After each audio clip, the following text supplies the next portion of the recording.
اگر آپ اس کو کمپیئر کریں برطانیہ سے، تو یہاں بھی B N P E D L اپنی تمام تر اسٹرگلز اور اپنی تمام تر اس اینٹی مسلم یا اینٹی امیگریشن یا اینٹی وائٹ ایجنڈا کے باوجود پارلیمنٹ میں اس پولیٹیکل لینڈسکیپ میں پنپ نہیں سکے، ان کو اس قسم کی سپورٹ نہیں مل رہی. کیا کوئی برٹش سسٹم میں پولیٹیکل سسٹم کا، کیا باقی جو یورپ کی جن کنٹریز کا میں نے ذکر کیا، کیونکہ یورپ میں بہرحال فار رائٹ موومنٹ ہے جو بہت سپیڈ سے پھیل رہی ہے، وہ فرق ہے. میں سمجھتا ہوں کہ جو سپیس مسلمانوں کو اس سوسائٹی میں مہیا ہے وہ دوسری سوسائٹیز میں نہیں ہے. اور جتنی ٹالرنٹ برطانیہ کی آبادی ہے اور برطانیہ کے لوگ ہیں، اتنے ٹالرنٹ اور ممالک کے لوگ نہیں ہیں.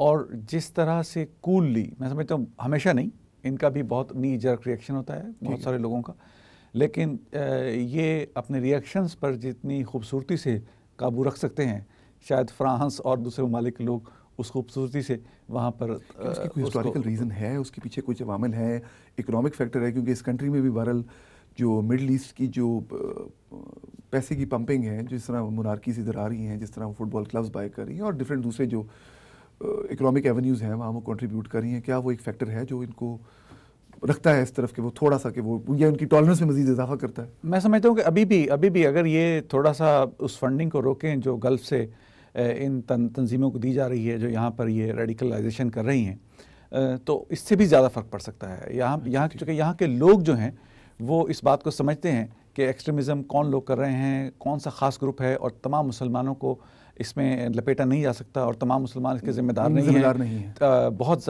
کوشش ہوئی کہ جس طرح سے فرانس نے برقعے پہ پابندی لگائی تھی اس ملک میں لگائی جائے، لیکن اس ملک میں وہ پابندی ایم پی نے بیان دیا تھا، اس پہ بہت سخت ریئیکشن آیا تھا، مسلمانوں کی طرف سے نہیں، جو ان کی لوکل کمیونٹی اپنے جو نیٹیز ہیں ان کی طرف سے ریئیکشن.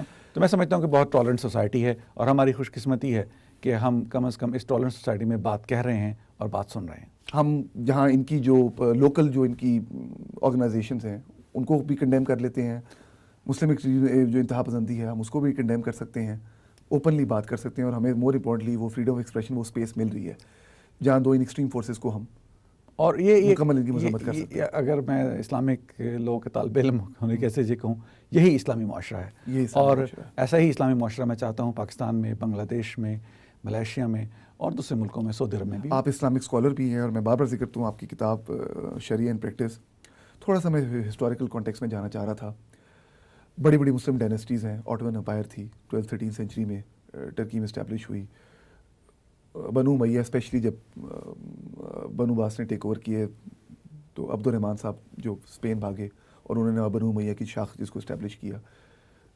بابر صاحب جو ہیں وہ ادھر آئے، مغل امپائر اسٹیبلش کیا. اب یہ تمام وہ ڈائنیسٹیز ہیں، بنو امیہ ان اسپین اور مغل امپائر ان سب کانٹیننٹ، جو کہ مسلمانوں کی ہسٹوریکلی بڑی ڈائنیسٹیز یا بڑی مسلم سلطنتیں کنسیڈر کی جاتی ہیں، اور ان میں مسلمان مائنورٹی پہ تھے. تو ہسٹوریکلی ان اسٹیٹس میں مسلم مائنورٹی میں تھے، نان مسلمز میجورٹی میں تھے. مائنورٹی رولرز کا ٹورڈز میجورٹی نان مسلمز کی طرف ان کا کیا رویہ تھا، کیا اپروچ تھی، تاریخ میں کیا بتاتی ہے؟ دیکھیے، میں سمجھتا ہوں کہ مسلمانوں کی یہ تمام حکومتیں جن کا آپ نے ذکر فرمایا تیمور، یہ تمام سیکولر حکومتیں تھیں، ٹھیک ہے، نیوٹرل حکومتیں تھیں. صحیح. کہیں کہیں سوائے فیملی لاء کے اور کرمنل لاء میں انہوں نے اسلامک لاء کو کیا انفورس. ڈائنیسٹیز تھیں لیکن سیکولر تھیں. اور میں سمجھتا ہوں کہ یہ شاید کسی طرح سے حضرت عمر کو اس کا کریڈٹ دینا چاہیے، جو انہوں نے ایک بات کہی تھی کہ جب وہ اسرائیل گئے اور انہوں نے چرچ میں نماز پڑھانے کے لیے یروشلم جب ان کو چابیاں ملی تھی، انہوں نے کہا کہ میں اس چرچ میں نماز نہیں پڑھتا. صحیح. چونکہ اگر میں نے اس چرچ میں نماز پڑھی تو مسلمان اس کو مسجد بنا دیں گے اور اس چرچ کو منہدم کر دیں گے. کیا خوبصورت بات کہی. تو میں سمجھتا ہوں کہ بنیادی طور پر پھر باقی آنے والے بادشاہوں نے اپنے طرز حکومت کو نیوٹرل رکھا اور اقلیتوں کے ساتھ اور اکثریتوں کے ساتھ ایک جیسا سلوک کیا. اور یہی وجہ رہی کہ یروشلم میں اور اسرائیل میں یہ کبھی یہودی اور مسلمان فسادات اس وقت تک کبھی نہیں ہوئے جب تک مسلمانوں کی حکومت وہاں پہ رہی. اور دہلی میں اور دوسری ڈائنیسٹیز میں بادشاہوں کو اس بات سے غرض ہوتی تھی کہ ان کی حکومت کی طرف کوئی انگلی مت پاور کو چیلنج نہ کرے. پاور کو اگر آپ چیلنج نہ کریں، اپنے معاملات کو آپ جس طرح سے مرضی کریں، تو لا اینڈ آرڈر کی جہاں سچویشن ہوتی تھی تو وہاں پر میرا خیال ہے کبھی انہوں نے اسلامک لا کی وجہ سے کسی کو چھوڑا نہیں اور کسی کو قتل نہیں کیا. لیکن اگر آپ نے پاور کو چھیڑا ہے تو پھر کسی لا کو انہوں نے نہیں دیکھا اور جس نے اس پاور کو چیلنج کیا اس کا کلعہ کر دیا, چاہے وہ باپ ہو, بھائی ہو, بیٹا ہو. Looking back at the Muslim history, ایک ہماری بڑی خوبصورت, ایک بڑی ٹالرنٹ, بڑی کلچرلی سوفسٹیکیٹڈ ہماری ایک ہسٹری ہے, جس میں اگر ہم کسی جگہ مائنورٹی میں تھے, اقلیت میں تھے, لیکن حکومت کر رہے تھے, تو وہاں کس طرح مسلمان ڈائنیسٹیز نے میجورٹیز کو اکوموڈیٹ کیا. آخری سوال آپ سے, اس واقعے کے بعد, ولیج مرڈر کے بعد, جو دونوں سائڈز کی طرف سے ری ایکشن آیا ہے, جو برٹش گورنمنٹ کا سٹانس ہے, ڈیوڈ کیمرن نے کہا ہے کہ جی یہ ٹیررزم کی ایکٹیویٹی ہے, اور اس کو مطلب انہوں نے اس کو instead of using the word religious extremism, انہوں نے اس کو ٹیررزم سے لیبل کیا ہے. جس قسم کا سٹانس وائٹ برٹش آرگنائزیشنز کی طرف سے آ رہا ہے, جس قسم کا جو ایک سٹانس انجم چودھری اور ان سے جو افیلیٹڈ افراد ہیں ان کی طرف سے آ رہا ہے, اور جو ایک ماڈریٹ جو مسلم ہیں یا ماڈریٹ وائٹس ہیں ان کی طرف سے جو ایک رویہ آ رہا ہے, اس پوری سچویشن کو دیکھنے کے بعد آنے والے دنوں میں آپ برٹش سوسائٹی کو, are you seeing it as a more deeply polarized, deeply divided society, یا آپ سوسائٹی کوہیژن کو آتے ہوئے دیکھ رہے ہیں؟ ابھی نہیں, میں سمجھتا ہوں کہ ابھی وہ are you going to learn something out of it, یا آپ سمجھتے ہیں کہ یہ مزید division create all Muslims are going to learn something from it. نہیں, میں بات سب stakeholders کی کر رہا ہوں. all other parties will also learn from it. اور ڈیوڈ کیمرون کی اس بات سے میں اتفاق نہیں کرتا کہ ٹیررزم کی ایکٹیویٹی ہے. یہ ایک لیونیٹک شخص کا قتل ہے, بلا کسی مس انفارمڈ شخص کا قتل ہے. اس کا تمام مسلمان کی کمیونٹی کے کسی سے کوئی تعلق نہیں ہے.